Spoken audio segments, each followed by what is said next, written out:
satu gabungan. Di sini saya akan menjelaskan bagaimana kode etik penggunaan informasi teknologi atau Information Technology Code of Ethics dapat memiliki dampak positif dalam penggunaan teknologi. Nah, yang pertama, apa sih yang dimaksud dengan kode etik dalam penggunaan informasi? Dalam penggunaan informasi, kode etik mengacu pada aturan maupun pedoman yang bertujuan untuk mengatur cara informasi digunakan, diakses, dan disebarluaskan. Kode etik ini memiliki prinsip tentang kejujuran, keadilan, keakuratan, keamanan, dan privasi dan memanfaatkan informasi. Nah, adapun hal-hal yang mencakup kode etik dalam penggunaan informasi seperti sumber informasi, perlindungan data pribadi, penanganan, informasi rahasia, dan tanggung jawab dalam menyebarkan informasi. Tujuan dari kode etik yaitu mengatur perilaku dan tindakan agar sesuai dengan nilai-nilai standar dan prinsip yang diakui dalam suatu profesi, sehingga memiliki tujuan utama yaitu menjaga integritas, membantu mempertahankan integritas profesi dengan menetapkan standar perilaku dan dapat dihormati. Selanjutnya, melindungi dan memastikan kesejahteraan yang terlibat dalam lingkungan seperti klien, masyarakat, atau individu. Yang ketiga, memastikan kepatuhan hukum dan moral agar dapat mengambil tindakan sesuai dengan hukum dan moral yang berlaku oleh para praktisi, sehingga tidak merugikan pihak lain. Yang keempat, memberikan pedoman dalam pengambilan keputusan. Yang terakhir, membangun kepercayaan dan kredibilitas.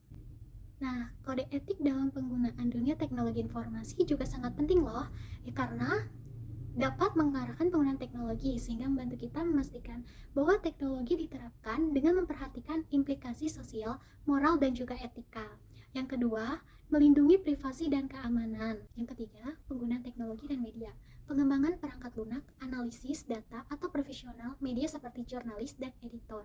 Yang keempat, individu dalam masyarakat, misalnya dalam hal penggunaan internet, media sosial, atau perilaku dalam interaksi sehari-hari. Nah, kode etik dalam penggunaan dunia teknologi informasi juga sangat penting loh, karena dapat mengarahkan penggunaan teknologi sehingga membantu kita memastikan bahwa teknologi diterapkan dengan memperhatikan implikasi sosial, moral, dan juga etika.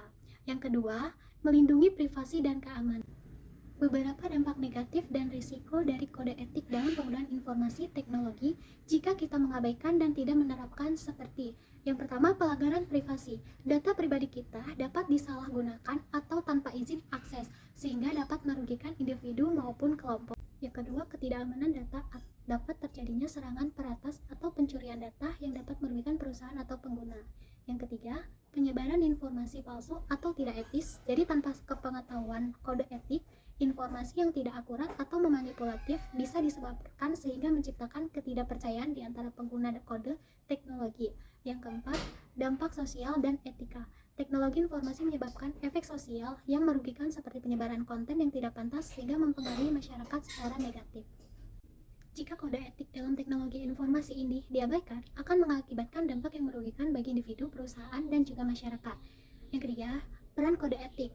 Kode etik menggunakan informasi teknologi memiliki peran penting dalam mitigasi risiko dan konsekuensi negatif yang diidentifikasi sebelumnya dengan mendorong praktik yang lebih aman, etis, dan bertanggung jawab. Dalam penggunaan teknologi, contoh konkret bagaimana kode etik dapat berkontribusi dalam memitigasi risiko. Yang pertama, pelindungan privasi data. Mengutamakan perlindungan data pribadi dapat memastikan bahwa informasi sensitif disimpan dan diakses dengan cara yang nyaman, misalkan menyadari pentingnya privasi data. Kedua, transparansi dan kepatuhan. Mendorong perusahaan teknologi untuk mengungkapkan dengan jelas bagaimana data dikumpulkan, disimpan, dan digunakan. Contohnya, perusahaan yang menerapkan kode etik dengan menampilkan informasi transparan kepada pengguna mengenai bagaimana data mereka.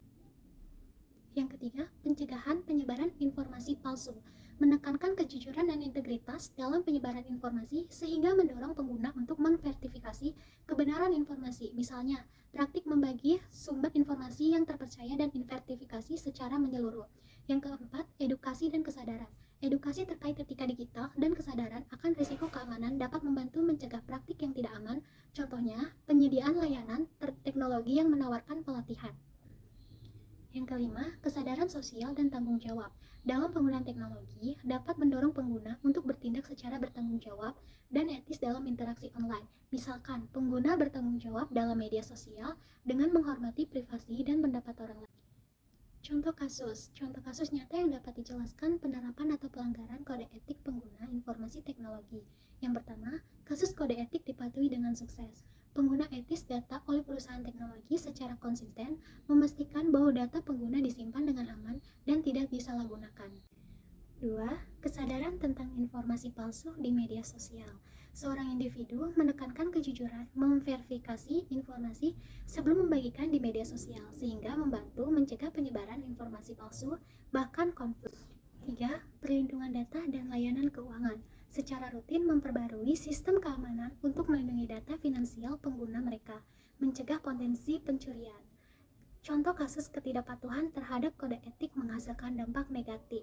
Yang pertama, pelanggaran privasi besar dalam perusahaan teknologi, yaitu mengumpulkan data pribadi pengguna tanpa izin mereka, sehingga terjadi skandal privasi besar dan kerugian kepercayaan. Yang kedua, penyebaran informasi tidak etis di media sosial, sehingga memicu ketegangan sosial atau kebingungan di masyarakat. 3. Kelemahan data dalam layanan kesehatan online yang mengakibatkan data sensitif pasien terbocor dan mempengaruhi privasi dan kepercayaan pengguna terhadap platform. Jadi, kasus-kasus tersebut menunjukkan bahwa penerapan atau pelanggaran kode etik dalam pengguna teknologi memiliki konsekuensi yang signifikan. Penerapan kode etik yang kuat membantu mencegah skandal, menjaga privasi, sementara ketidakpatuhan dapat mengakibatkan kerugian besar, konsekuensinya hukum dan dampak sosial negatif.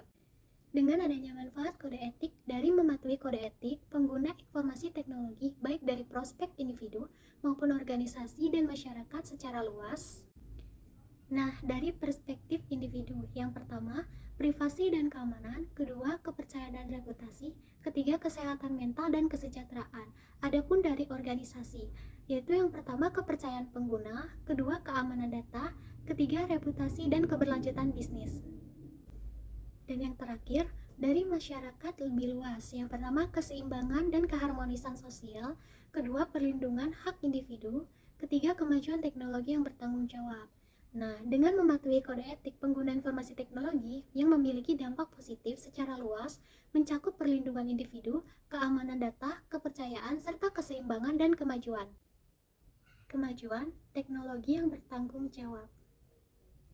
Itu saja yang dapat saya sampaikan. Sekian dan terima kasih. Selamat malam.